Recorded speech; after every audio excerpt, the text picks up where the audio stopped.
So this is a bonus video. I know you've already finished, or at least most of you have finished this SLS activity, and that most of the activities will come with feedback and they'll tell you why you went right, why you went wrong. But nevertheless, I wanted to still go through some of the skills so that at least everybody is on the even starting ground. Then you can use this for us to build your geographical skills. Yeah. So if you take a look, for example, for all the different 5 sections, I will be going through them, and from this video, hopefully at the end of it, you become masters of data response. We try, okay? So as you can see, this is something that's called a comparative line graph with many lines that are showing trends. And I think something that you should be familiar with is that change over time typically undergoes certain structures when it comes to responding. What we look out for will always be general trend. Ooh, the ink is very thick. Wait, general trend. Then we look out for minor trend. And we also look out for anomalies. And for each one of them, we always look out for evidence to support them. Yeah, this is data response after all. Mind you, data response, not date response, okay? I know there's a typo in the title of this SLS activity. I think I was thinking about Valentine's Day. But either ways, when you take a look at your change over time, these are some of the general structures that you can look for when it comes to responding meaningfully. It's not because the teacher says so, that's why this is what you look out for. But rather, general trend means you look at the big picture. After that, you look out for, is there any specific things for you to highlight? Then lastly, you look out for, is there anything that doesn't follow the trend? So these are the anomalies. Okay? So now as we continue on, and you can see this graph, you can see that there are some patterns. So the question that's being put for you, for one, what's the general pattern that you can see? And thankfully, most of you, not all of you, unfortunately, I still have one or two of you who still got it wrong, is to say that HDI increases over time. So that's the trend. Yeah, so I'm not going to belabor that. When it comes to the evidence, so I give an example. Why is this evidence good? So you can see here that HDI increases from 0.56 to 0.72 in 2020. So why is it good? If you were to take a look, right, this is a sample response by Heather. So why I'm highlighting, because this is one of the better responses, it takes the average of all countries from start to finish. Why average is useful? Because average is the overall trend. So it's not like, oh, on average, this class is fantastic because one person did well for one subject. That's not a trend. That's more of an anomaly. That's why if you're looking for trend, average is one good way for you to give aggregate information for evidence. Okay, and another good thing that she used in her response is she mentioned start to finish. So this question is 1990 to 2020. It's weird if I were to just say 1990 to 1995 and say that's the general trend, right? So my evidence quoted is from the start to finish. That said, however, this is the reason why it's helpful to do in a video setting as well, is I can share with you what happens if, say, the graph looks like that, right? Then in that case, the trend, while it's still increasing, what do I see as the general trend? Maybe this last part is not worth addressing because this is the anomaly. Yeah, so just something for you to be familiar with when you talk about general trend. You're looking for the general pattern. So generally, you can see from the graph just now that all the lines are going up, and I'm giving evidence to support that the fact that the lines are going up. Yeah. Then my next question I ask, is there an anomaly here? What is the anomaly? So for this one, I'm going to give a couple of examples of responses by people. I'm not expecting perfection. This may be one of the first few times you undergo data analysis. So, or at least geographical data analysis. So I'm okay with forgiving certain errors as long as you learn from them. So of course the answer was already given to you. Nevertheless, I still want to highlight what are the things that we can look out for to do better. Yeah, so I've removed the name. That's why I don't want to press the view all responses. Later you get to see what people say. So let's just remove the name for now. But the learning, we can still learn from one another. Yeah. So in this case, for example, x-axis was read a bit too broad. Well, it's true that there is definitely an anomaly here, right? If you were to look at this graph, there are anomalies between 2010 to 2015. You can see here, there is one anomaly over here. So this student did very well. She gave the y-axis value to support that it is an anomaly that is going down. By how much? What's the value? Good. This is very, very good. But the year she put as 2010 to 2015. So it became too broad. what would be expected is for you to specify what is the year they undergone the change. Okay? So that's one way to improve. Second, another good response, but unfortunately also didn't qualify for the mark, is this other student's response. Okay, similarly, this one is talking about Central Africa and how there are multiple times where there was dips, right? Here dip, multiple dips, right? So, one thing that he did well was I think he, doesn't matter lah, right? He was able to identify that. But as you can see here, no y-axis evidence, no x-axis or x-axis evidence to support. So this is an area for this person to improve upon. But there is something good that they did, which is, take a look at this. Unlike other country whose HDI only undergoes slight decrease and stuff like that. So Central Africa HDI is quite large. So I love the fact that he included this in his response. Why is this important? It's because it helps to highlight that this is an anomaly. So it has to show that it doesn't follow the trend. So in what way does it not follow the trend? He wrote specified that. So, but one thing I hope you can see is not a function of how much you write. If you were to write, for example, Central African Republic, go down, then go up, then go down, then go up, then whatever it is, it doesn't necessarily mean you get the mark. It's more of the being precise in his phrasing of the response, which he did over here. This bracketed part, right, is wonderful and is worth referring to if you want to look at a sample for you to see, oh, how to phrase an anomaly. This, by the way, will recur in a couple more times later on in the video. So let's move on. That is for the first activity. Question 4, which country has the highest rate of change, right, is an example of a minor trend. So the highest, the lowest is possible, not really the highest value when it comes to responding. It is possible. Okay, may not get marks, but it is possible. Okay, the one thing unfortunately is I still got 2 people wrong that there are people who doesn't identify correctly what is the country with the highest rate of change. How could you not know? Okay, then after that, last question is talking about any other trends observed. I still have quite a few people wrong, but it's okay, at least you can learn from it. I don't want to belabor the point. Let's go into second question. This is called a scatter graph. Okay, a scatter graph is one where you can imagine a line of best fit to intersect as many points as possible, and this generally follow the trend, and you can use to identify anomalies. Right?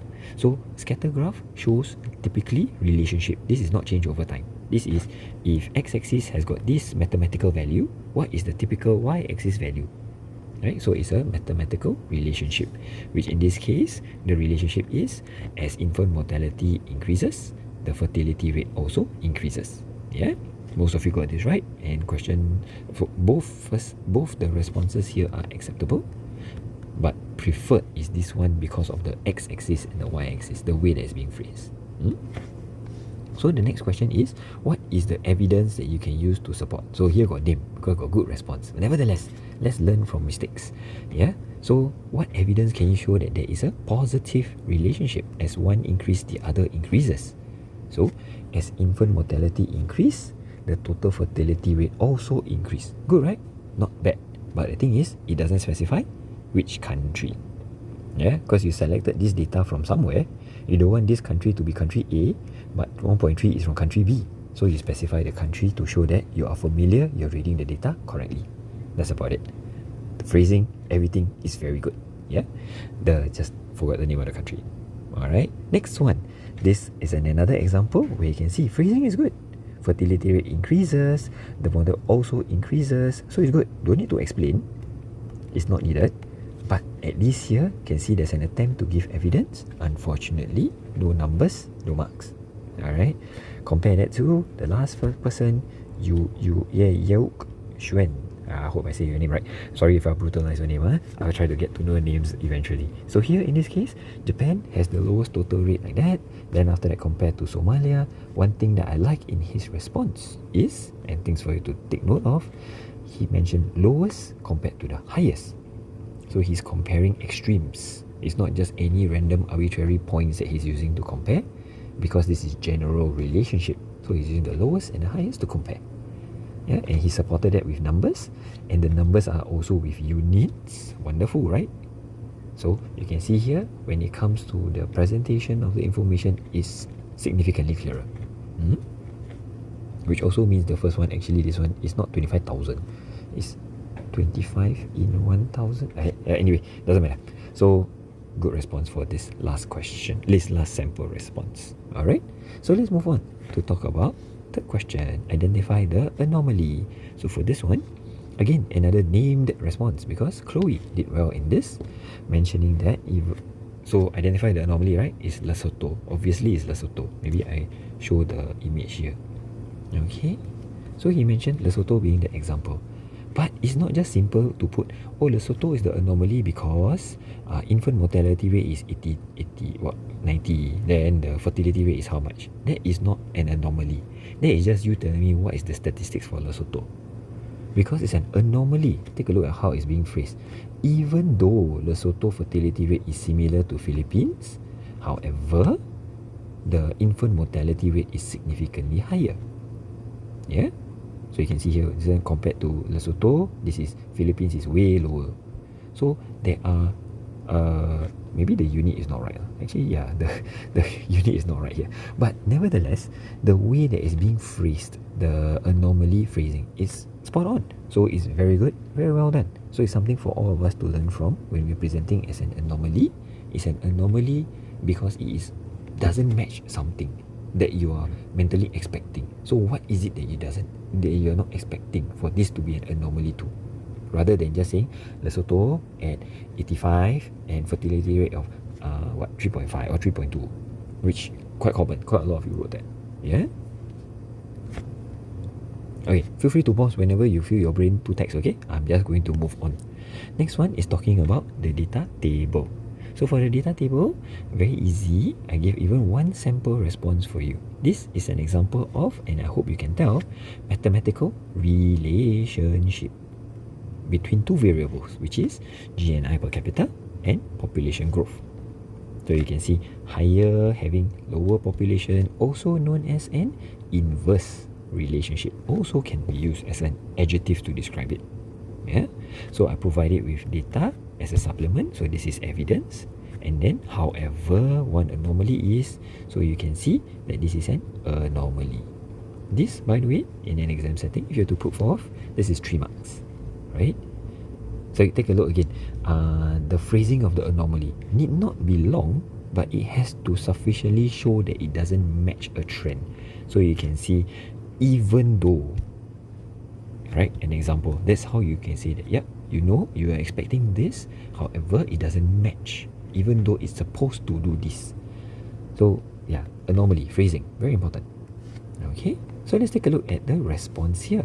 Question is asking you HDI and percentage of GDP from agriculture, which is here.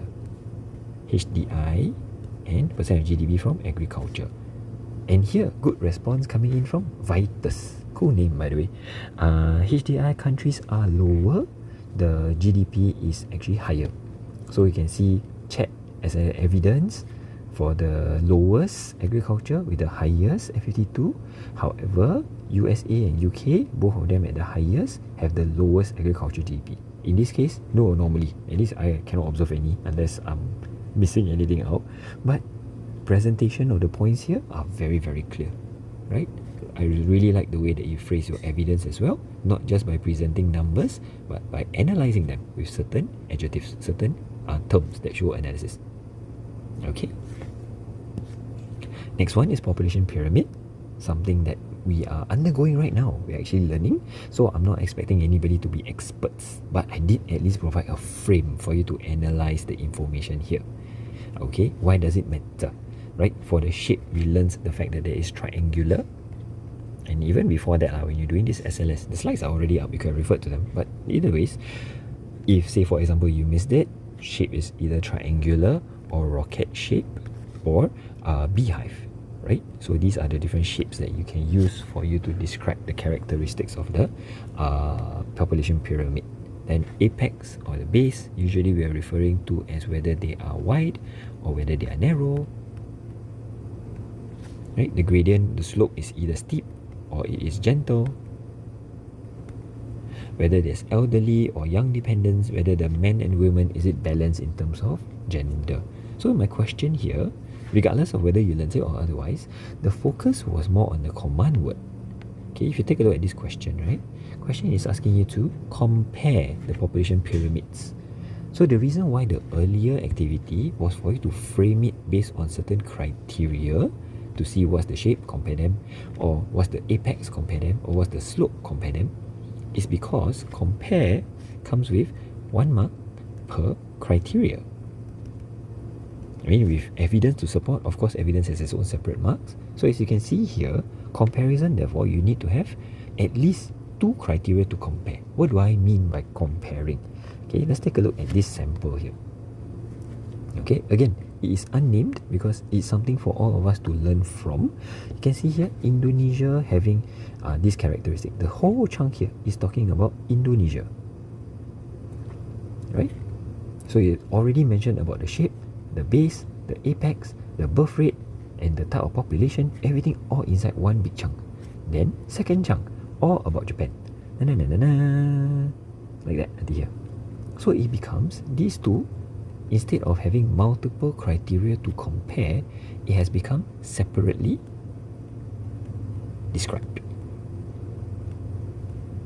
Okay, as opposed to a simple one.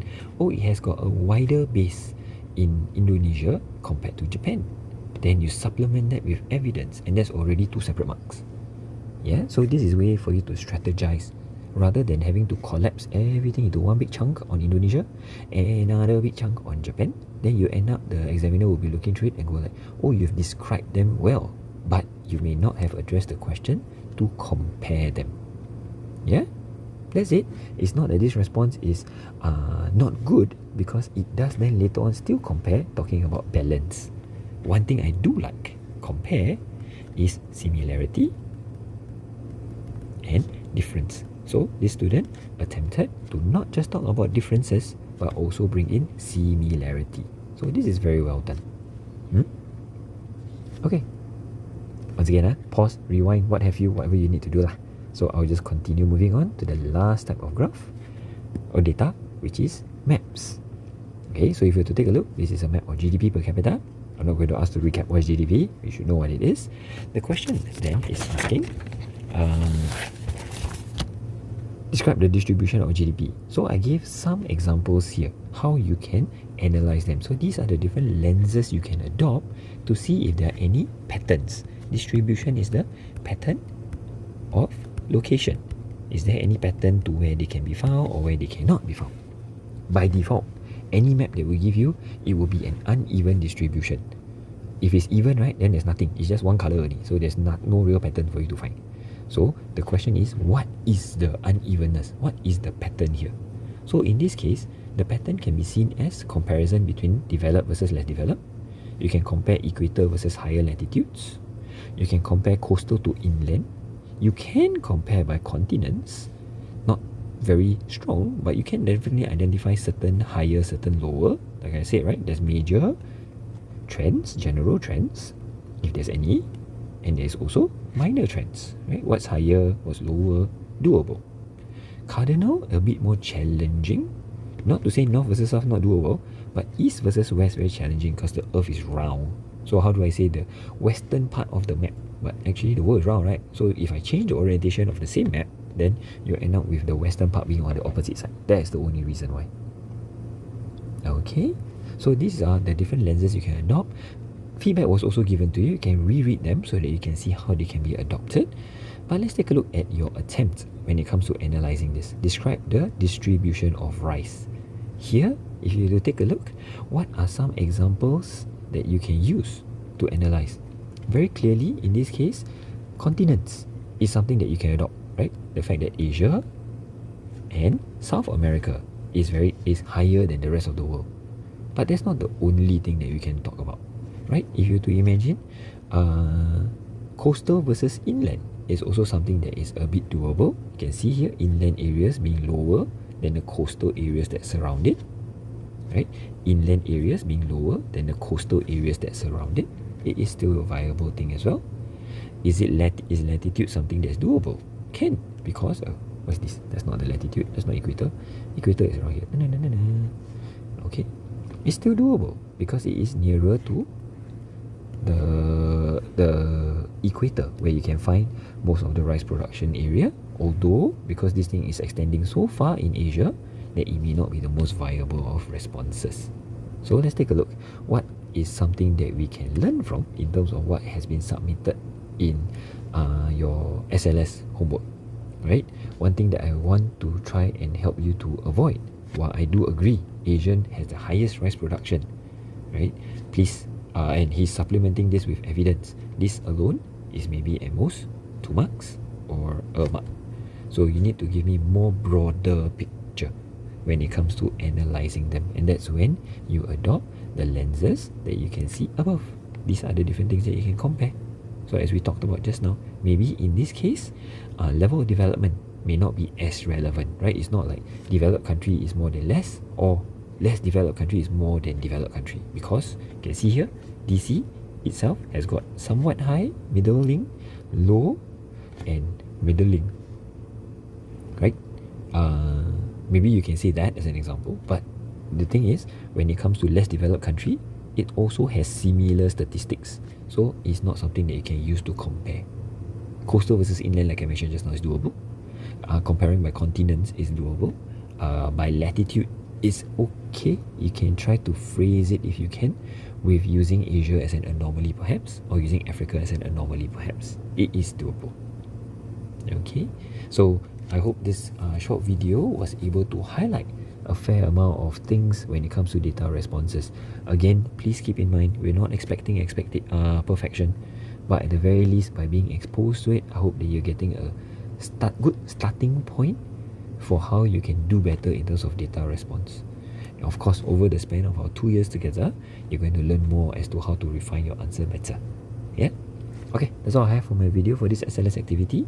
Please do refer back to it at any point in time. You can see the learning points for each one of them, the feedback that was given, the sample responses that's given, so you can use that for your own learning as well. Okay, that's all. 22-minute video. Say, I'm pretty sure you're watching this a bit fast. But anyway, have a good weekend, everyone.